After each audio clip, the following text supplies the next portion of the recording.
এই আসনে গলাচিপা দশমিনা ৩ আসনে আমরা আমাদের জন্মের পরে থেকে বিএনপির জন্মের পরে থেকে এখানে কোনো এমপি পায়নি। এখানে আওয়ামী লীগের দুর্গ, সেই দুর্গ জনতা জনাব হাসান মামুন ভেঙে একটি ঐক্যবদ্ধ গলাচিপা দশমিনায় জাতিতে পরিপূর্ণ করেছে এবং দীর্ঘ ৩৬ বছর তিনি এই জনপদে দাবিয়ে বেরিয়েছেন এবং প্রত্যেকটা জনগণ, প্রত্যেকটা সাধারণ মানুষের পাশে তিনি থেকেছেন। নেতাকর্মী দলমত নির্বিশেষে দেখা যাইতেছে মানে যে কোনো মানুষই যদি তার কাছে যাইতো, জনগণ যাইতো, গলাচিপা দশমিনাবাসী হইলেই সে তার জায়গা থেকে যতটুকু সম্ভব তিনি ও পাশে থাকতেন এবং তাদেরকে যতটুকু সহযোগিতা করা দরকার ঠিক ততটুকু করত তার সামর্থ্যের মধ্যে দিয়ে।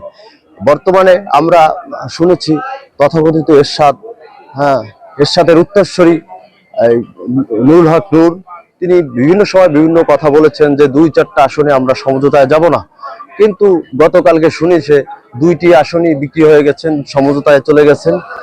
কাজেই এই এরশাদকে আমরা চাই না। আর এই জনপদের বিএনপির তৃণমূলের পর্যায়ে থেকে একেবারে উপজেলা পর্যায়ের কোনো নেতাকর্মী তাকে পছন্দ করে না। ইতিমধ্যে আপনারা দেখেছেন তিনি আমাদের বিএনপি অফিস চরবিশ্বাসে ভাঙচুর চালিয়েছেন এবং বিএনপি নেতাকর্মীদেরকে বিভিন্নভাবে তিনি হয়রানি করেছেন এবং আওয়ামী লীগ প্রশ্রয় দিয়ে তাদেরকে পদ পদবি দিয়ে তাদেরকে দিয়ে বিএনপিকে হয়রানি করছে।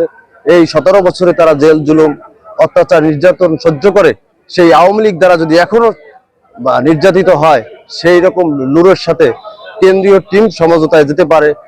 আমরা তৃণমূল যাব না। আমাদের তৃণমূলের প্রার্থী জননেতা জনাব হাসান মামুন, আমাদের মার্কাই হাসান মামুন। আমরা মর্মাহত এবং হতাশাগ্রস্ত এবং অবশ্যই আমরা আমাদের জন্মের পর থেকে আমি এখন পর্যন্ত ভোট দিতে পারিনি, কারণ আমি ১৬ বছর থেকে ছাত্র রাজনীতির সাথে সংযুক্ত।